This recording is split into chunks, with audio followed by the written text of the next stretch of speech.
What is up, guys? Alex here from TechnoClass.com, coming to you with another review of an ASRock motherboard. This is the ASRock B150M Pro4. This is another Skylake motherboard, but the M in the name means it is a micro ATX form factor. As you can see, it is a bit smaller than the other motherboards I've reviewed because this fits into smaller PCs for people who like to build, smaller devices like HD PCs or even small gamer little devices that they can take around. So as you can see, it's just a little shorter here, but most of the features are still there on a B150. It is quite affordable at 4,300 pesos, or about $75. And there's a little performance difference here, at least for the materials. Like, as you can see, the heat sinks are slightly different. The power phases are only 6 instead of 10. But for even advanced users, they won't really notice the difference between this B150M and a B150. So we're gonna check this out right now. We'll see you guys in just a bit.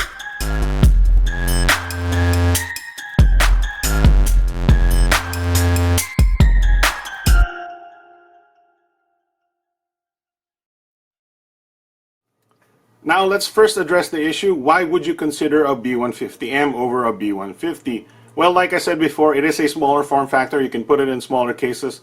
It is more affordable at about less than $20, or about less than 1,000 pesos. But then again, the smaller cases for this is a little bit more expensive than the big actually tower cases. So some people actually buy this for the affordability of it and put it in a mid-tower case. Still the same features with only, some sacrifice in materials, or, some features are not available because this is not technically a gamer board, but you can still use it for that. As you can see, there are slightly less items on the box. It is mostly the paperwork though. We have a B150M Pro4 quick start guide right here. We have 2 SATA cables, 1 I/O panel. The back right there is the driver CD, and of course this is the box right here. Oops. The box is a pretty standard black box. There is no gaming related branding on this, but you can see there are some features up here on top. And on the back you can see the picture of the board, the 6-phase power design, and you can see this guy from the Backstreet Boys. I don't know, he's a designer enthusiast or whatever. Anyway, that is the box. Alright, so let's take a quick look at this motherboard. As you can see, we have the glass fabric PCB still, which is really good. Makes the motherboard look really nice.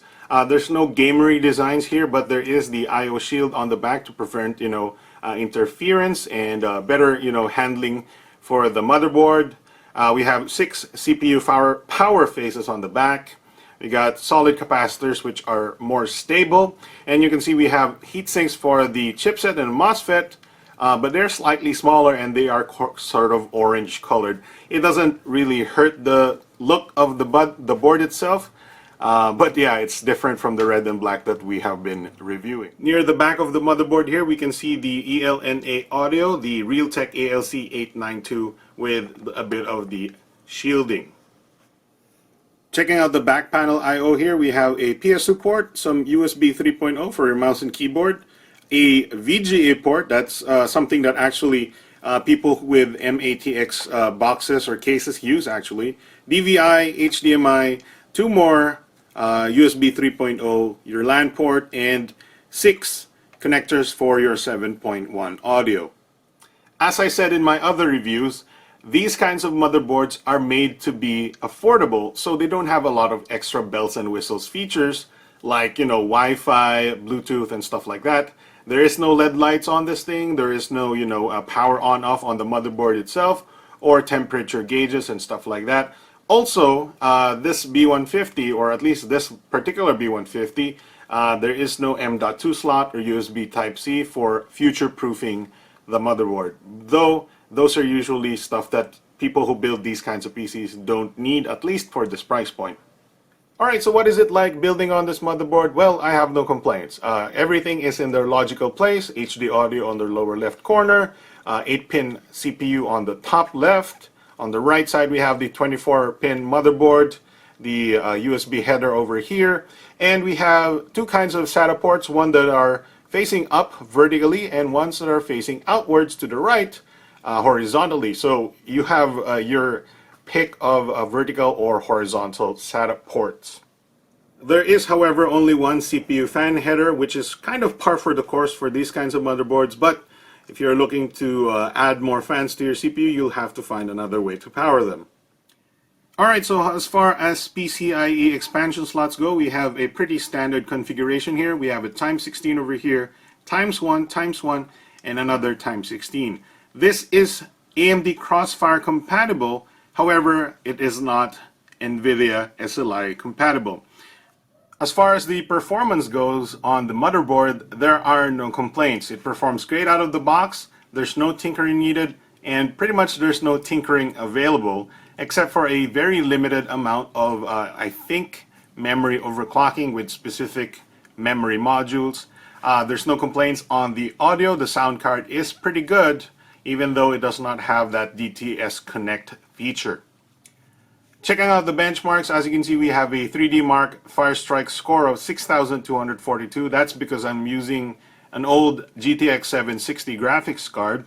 Our Cinebench R15 score is 133.14 FPS OpenGL and 810 CB for the CPU test. Overwatch on high 1080p, we get 76 FPS and 90 FPS average, very playable. As you can see, performance is mostly the same even against the gamer boards. Even the temperatures are the same, but will depend on your cooling in case, particularly if you build this on a smaller box. Alright, so conclusion time on the ASRock B150M Pro4 motherboard. Well, we have no complaints. The pros are, it's a decent micro ATX board for people who wants to build a smaller form factor PC, or you want something that is more affordable, building onto a mini tower. It's mostly the same performance as other gamer boards without all the gamer attire on it. You got Crossfire support if you want to upgrade into dual graphics card setups, and it is affordable at about 4,300 pesos or about 75 plus US dollars. The cons are, well, you're getting slightly less premium materials and pro features that usually come in more expensive boards. It's slightly less future-proof because you have no M.2, USB Type-C, and stuff like that. SATA Express, even though I've not seen a SATA Express hard drive ever. There's also no SLI, but that's not such a big deal anymore in these kinds of motherboards. Also, to a lesser extent, this does not support overclocking, but usually people who build these kinds of systems don't overclock. Alright, so to be completely honest, the ASRock B150M Pro4 is a decent board that fits a particular set of users that won't ask for anything more than that. Micro ATX builders are either gamers on a stricter budget because the boards are cheaper, or consumers who want a smaller form factor PC. Hardcore system builders will likely go for a larger rig with more features, so that means they probably won't consider getting MATX anyways. So for the most part, the B150M Pro4 is a good buy for the specific market they're targeting. It's more affordable than competitors and performs about the same. So yeah, it is a good buy. That's our official verdict. Alex from thetechnicalclass.com here. Thanks for watching, and we'll see you guys next time.